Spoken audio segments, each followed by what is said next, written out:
With its subsidiaries and companies throughout the region, the troubles of the AirAsia Group has been well documented, especially within the last 2 years during the COVID-19 pandemic. One of the companies under the AirAsia brand, the long-haul arm AirAsia X, is in a particular rough situation, which is leading some to question the very future of the airline. Already in a tough spot prior to the COVID-19 pandemic, there have been more troubling reports still coming in.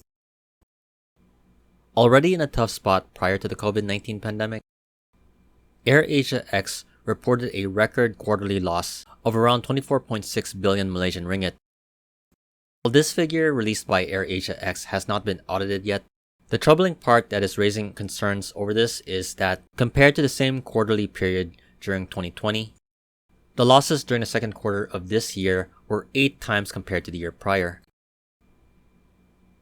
This adds to the latest of the airline's problems, which while the other subsidiaries of the AirAsia Group has been able to operate limited domestic flights, AirAsia X with its international flight network has been grounded. That really doesn't help the airline, which is already indebted with a reported debt of around 63.5 billion ringgit, with losses since January of 2020 up to now have been piling up to around 31.6 billion ringgit. For AirAsia X, it is the latest in a succession of losses reported by the carrier, which the carrier has accredited to an accounting provision of 23.8 billion ringgit to its creditors during the quarter, as it is currently in default under the contract terms. In its filing to Bursa Malaysia, the airline stated that the impact of the provisions should be temporary, saying, quote, "The contractual liabilities for which the provision is made will be waived upon a successful completion of the proposed debt restructuring exercise." Besides the urgency to restart international flights as soon as possible when travel restrictions are eased, there have been discussions as to what AirAsia X would be doing in terms of the restructuring plan, which could see a reduced fleet and the return of excess aircraft to leasers.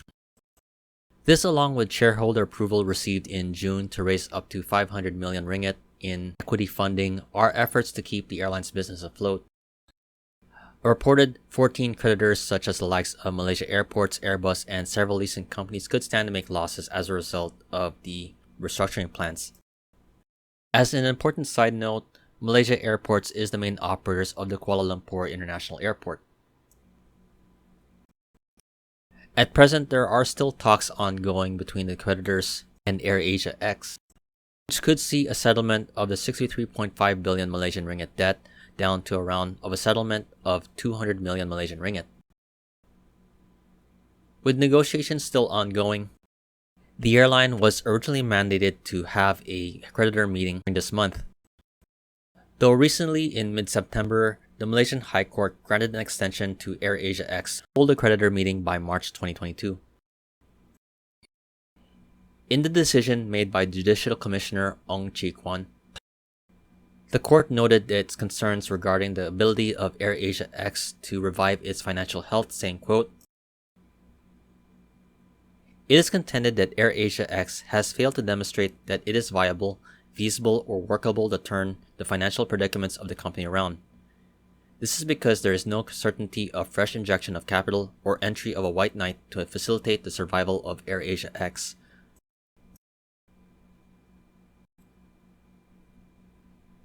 With the losses mounting, there's a lot of stakes for the AirAsia brand, especially for the long-haul arm AirAsia X.